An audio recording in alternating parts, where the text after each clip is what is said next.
আপনি কি জানেন আমাদের কৃষি প্রধান দেশ বাংলাদেশে একমাত্র তাপমাত্রা সংরক্ষণের অভাবে প্রতি বছর প্রায় 20 থেকে 25,000 কোটি টাকার খাদ্যপণ্য নষ্ট হয়ে যাচ্ছে। আমরা যখন খাবারের সংকট, মূল্যবৃদ্ধি ও কৃষকের দুর্দশা নিয়ে চিন্তিত, অন্যদিকে হাজার হাজার টন ফসল স্রেফ পচে গিয়ে মাটির সঙ্গে মিশে যাচ্ছে।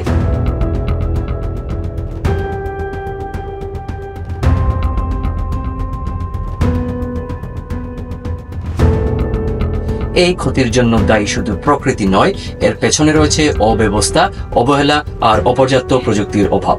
চলুন আজকের ভিডিওতে আমরা জানি কেন এই সমস্যাটা তৈরি হচ্ছে এবং কি হতে পারে এর কার্যকর সমাধান। বাংলাদেশের অর্থনীতি অনেকটাই কৃষি নির্ভর। আমাদের দেশে প্রতিদিন লাখ লাখ মেট্রিক টন শাকসবজি, ফলমূল ও দুধ, মাছ উৎপন্ন হয়।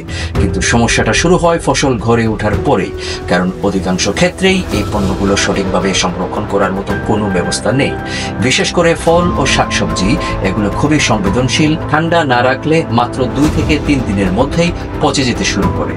Food and agriculture organization FAO বলছে, বাংলাদেশে উৎপাদিত শাকসবজি ও ফলমূলের প্রায় 30 থেকে 40% বাজারে পৌঁছার আগেই নষ্ট হয়ে যায়। এই ফসলের অপচয়ের অনেকটাই ঘটে খোলা জায়গায়, রোদে বা গাদাগাদি করে রাখা অবস্থায়। সেখানে থাকে না সদ্যই তোলা ফসলগুলো নির্ধারিত তাপমাত্রায় সংরক্ষণের কোনো ব্যবস্থা।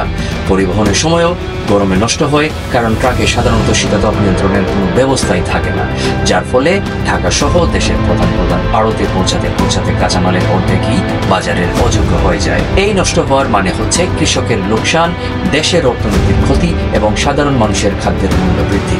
একদিকে খাদ্য নিরাপত্তা নিয়ে আমরা উদ্বিগ্ন, অথচ অন্যদিকে এই অপচয় চলছে বছরের পর বছর। বাংলাদেশে বর্তমানে প্রায় 400টি কোল্ড স্টোরেজ থাকলেও এর 90 ভাগের বেশি শুধু আলু সংরক্ষণের জন্য ব্যবহৃত হয়। অন্য খাদ্যদ্রব্য যেমন টমেটো, বেগুন, লিচু, দুধ, মাছ, এগুলোর জন্য আলাদা করে ঠান্ডা সংরক্ষণের কোনো সুযোগ নেই বললেই চলে। তার উপর এই কোল্ড স্টোরেজগুলোর বেশিরভাগই বড় শহর বা জেলা সদর এলাকায় অবস্থিত, যেখানে পণ্য উৎপন্ন হয় না, বরং আসে ট্রাকে করে। গ্রামীণ কৃষক যিনি মাঠে ফসল তুললেন, তার নিকটস্থ এলাকায় কোল্ড স্টোরেজের কোনো ব্যবস্থা নেই। এছাড়াও বিদ্যুৎ বিভ্রাট, হাই অপারেশন খরচ এবং পুরনো যন্ত্রপাতি ব্যবহারের ফলে এই হিমঘরগুলোতে কার্যকারিতা কমে যাচ্ছে। আধুনিক প্রযুক্তির ব্যবহার ও রক্ষণাবেক্ষণেও রয়েছে ঘাটতি। অনেক হিমঘরে এখনো 1990-এর দশকের কম্প্রেসার দিয়ে চলছে, যা একদিকে বিদ্যুৎ বেশি খায়, অন্যদিকে কুলিং কার্যকারিতা কম। তাছাড়া স্টোরেজ ব্যবস্থাপনায় নেই কোনো ডিজিটাল লগ, তাই পণ্যের গুণগত মানের ট্র্যাকিং করাও এক কথায় অসম্ভব। ধরে নেই একজন কৃষক কয়েক মাস ধরে আদা চাষ করলেন, ফসল ঘরে তুললেন, কিন্তু হাটে ভালো দাম পেলেন না।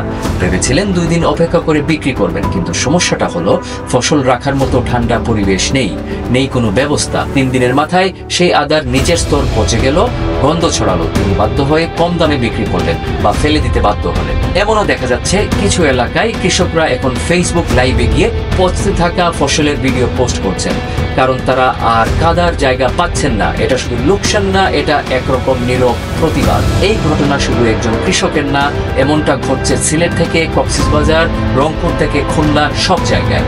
কৃষকের কোনো গ্যারান্টি নেই, কোনো পরিকল্পিত সহায়তা নেই, শুধু কষ্ট, লোকসান আর হতাশা। এই পরিস্থিতিতে অনেক কৃষক কৃষি থেকে মুখ ফিরিয়ে নিচ্ছে। পৃথিবীর অন্যতম উর্বর একটি কৃষি প্রধান দেশ বাংলাদেশের জন্য এ যেন একটা নিদারুণ অশনি সংকেত। এখন প্রশ্ন হচ্ছে, এর কি কোনো সমাধানই নেই? সমাধান রয়েছে, solar powered micro cold storage. আপনি হয়তো বিশ্বাস করবেন না, মাত্র 1 লাখ টাকাতেই তৈরি করা সম্ভব একটি পূর্ণাঙ্গ সোলার স্টোরেজ ইউনিট, যা পুরো গ্রামের শাকসবজি, ফল, দুধ কিংবা মাছ সংরক্ষণের জন্য যথেষ্ট। হ্যাঁ, ঠিকই শুনেছেন, ভারত বা কেনিয়াতে এমন মডেলগুলো সোলার চিল কিংবা ইকোজেন নামে চালু আছে। একটা সহজ কাঠামো, সোলার প্যানেল, কম পাওয়ারে চলা কুলিং ইউনিট আর হালকা ইনসুলেশন, এতেই হয়ে যাচ্ছে সম্পূর্ণ হিমঘর। একটি ইউনিটে দিনে 2 থেকে 3 টন পর্যন্ত পণ্য রাখার ক্ষমতা রাখে, আর এতে বিদ্যুৎ খরচ প্রায় 0। বিশ্বের বিভিন্ন দেশে, বিশেষ করে আফ্রিকা, দক্ষিণ ও দক্ষিণ পূর্ব এশিয়ায় ছোট মাপের solar powered micro cold storage ব্যবহারে দারুণ সাফল্য এসেছে।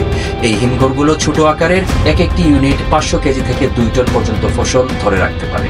এগুলো সৌর বিদ্যুতে চলে, ফলে বিদ্যুতের সমস্যা নেই। আর কিছু থাক বা না থাক, বাংলাদেশে আল্লাহর আশীর্বাদে সূর্যের আলোর রয়েছে একরকম নিরবিচ্ছিন্ন যোগান।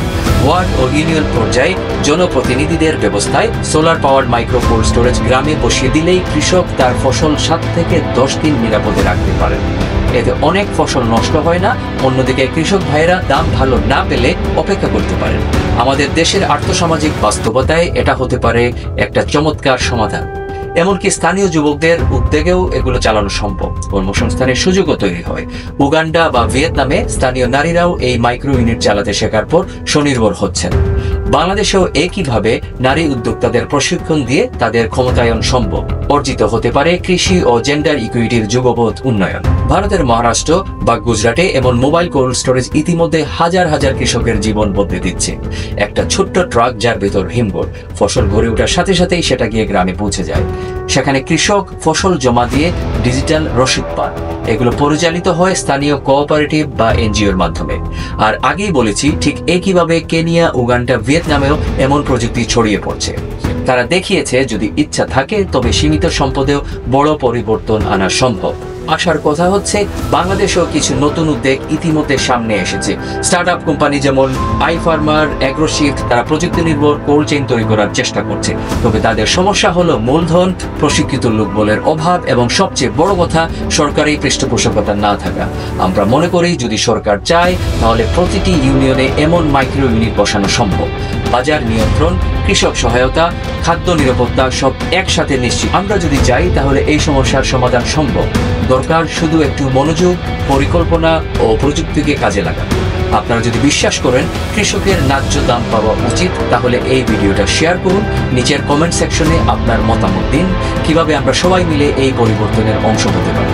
আর যদি সচেতনতামূলক বা ইতিহাস, সমকালীন বিশ্ব, ব্যবসা বাণিজ্য নিয়ে আরো ভিডিও পেতে চান, চ্যানেলটি সাবস্ক্রাইব করুন, ছোট্ট একটা লাইক দিন, বন্ধু বা পরিজনদের সাথে শেয়ার করুন। সিলেট তথা উপমহাদেশের প্রখ্যাত সুফি দরবেশ হযরত শাহজালাল নিয়ে আগ্রহ মেটাতে এই ভিডিওটি চেক করতে পারেন।